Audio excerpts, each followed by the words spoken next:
You scroll through Instagram and see another engagement announcement. Your friend, the one who just started dating 6 months ago, is now planning a wedding. Meanwhile, you've been praying for years. You've done everything right. You've worked on yourself, stayed faithful, kept your standards high. And yet, you're still waiting, still single, still wondering if God even hears your prayers about this. And here's the hardest part. Everyone keeps telling you to trust God's timing, but when you're watching everyone else's prayers get answered while yours seem to echo into silence, that advice feels hollow. What if I told you that the delay you're experiencing isn't God ignoring you?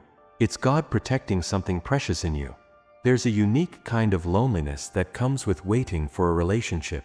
It's different from waiting for a job or a breakthrough in other areas. This touches something deeper, the desire to be known, to be chosen, to share your life with someone. And when that desire goes unmet, month after month, year after year, it doesn't just hurt. It makes you question things.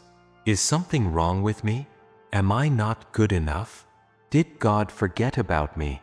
You've probably found yourself in those late-night conversations with God, asking Him why everyone else seems to find love so easily while you're still here, waiting.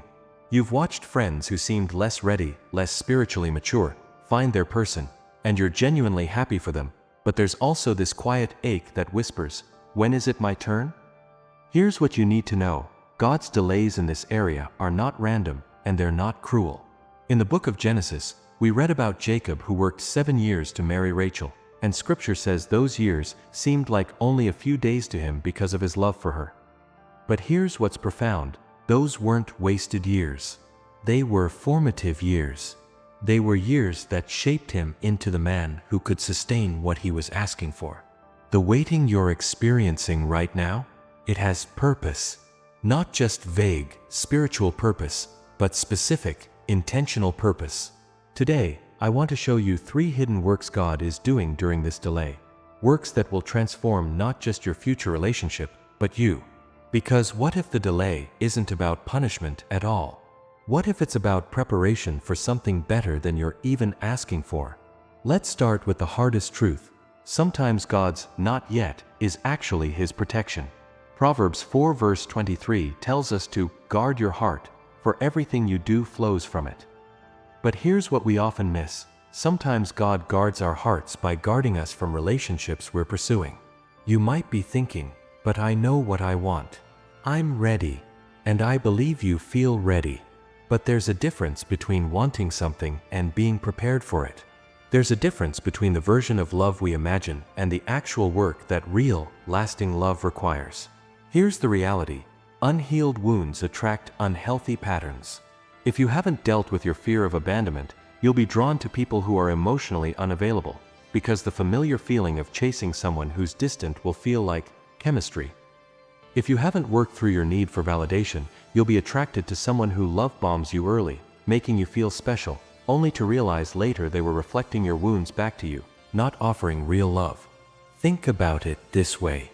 2 years ago, there might have been someone who caught your attention. Maybe you even prayed about them. They seemed right, they checked the boxes, they were attractive, they said they loved God. But looking back now, with the growth you've experienced, with the healing God has done in you, can you see it?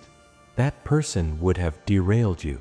Not because they were evil, but because you both would have brought your unhealed places into that relationship, and it would have created cycles of pain instead of growth. 1 Corinthians 13 describes love as patient, kind, not self-seeking.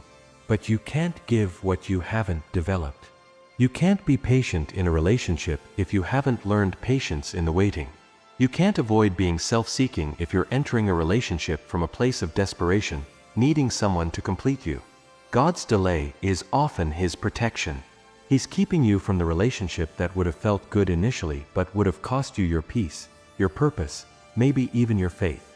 He's protecting you from the person who would have loved the version of you that you're outgrowing. He's guarding you from partnerships that would have stunted your growth instead of accelerating it.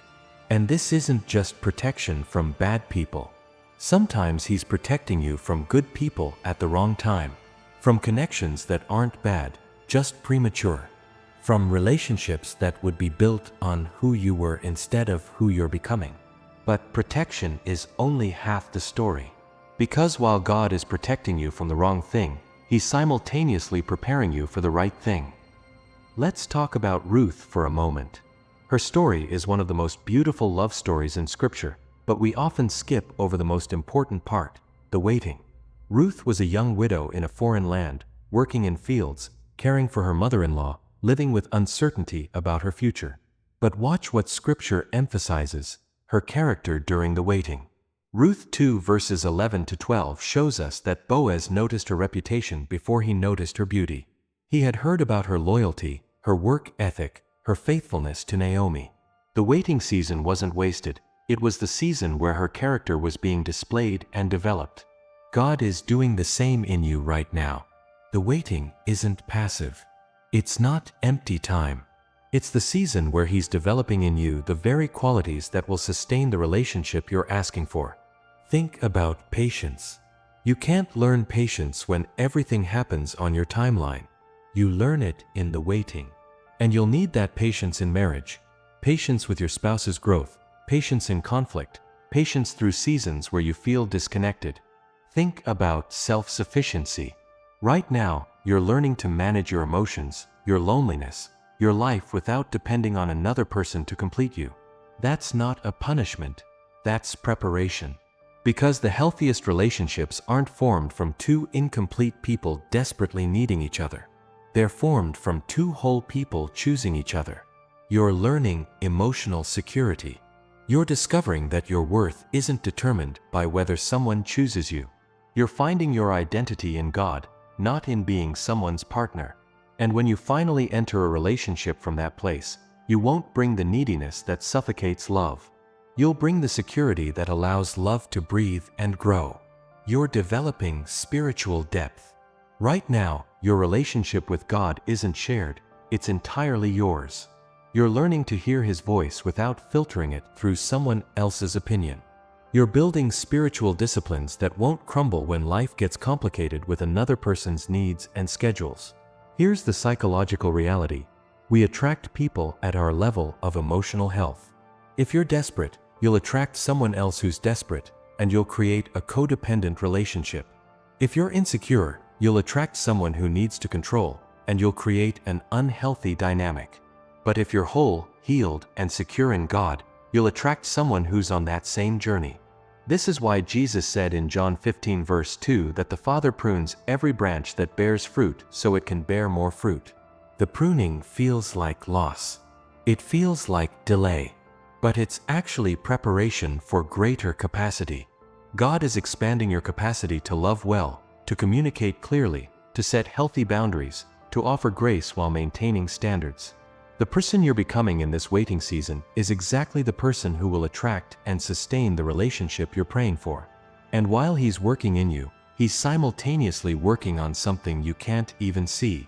Let me take you to Joseph's story. Sold into slavery at 17, falsely accused and imprisoned, forgotten for years. But Genesis 41 shows us that every single delay, every betrayal, every setback was positioning Joseph for the exact moment when Pharaoh would need him. The timing wasn't random, it was precise. If Joseph had been released from prison even 1 year earlier, he would have missed his purpose. Here's what you need to understand. While you're waiting, God is orchestrating. Your future spouse is on their own journey right now. They're facing their own trials, learning their own lessons, becoming who they need to be. The timing isn't just about you. It's about both of you being ready simultaneously. Maybe they're in the wrong city right now, and God is moving pieces to bring them to where you are. Maybe they're in the wrong relationship, and God is allowing them to learn what they don't want so they'll recognize what they need when they meet you. Maybe they're dealing with their own healing, working through their own family trauma, discovering their own calling. God sees the full timeline. You see one frame. You see today, and today looks like delay. But God sees the moment 3 years from now when you'll meet someone and immediately recognize that if you had met them last year, neither of you would have been ready. He sees the conversations you'll have where you'll both share what you learned in the waiting, and you'll realize your journeys were running parallel, preparing you both. This is why Abraham and Sarah's story serves as a warning. They got tired of waiting for God's promise, so they tried to force the timing. Abraham had Ishmael with Hagar, and it created generations of conflict. It wasn't God's plan on a human timeline. And years later, when Isaac was born in God's timing, the difference was undeniable.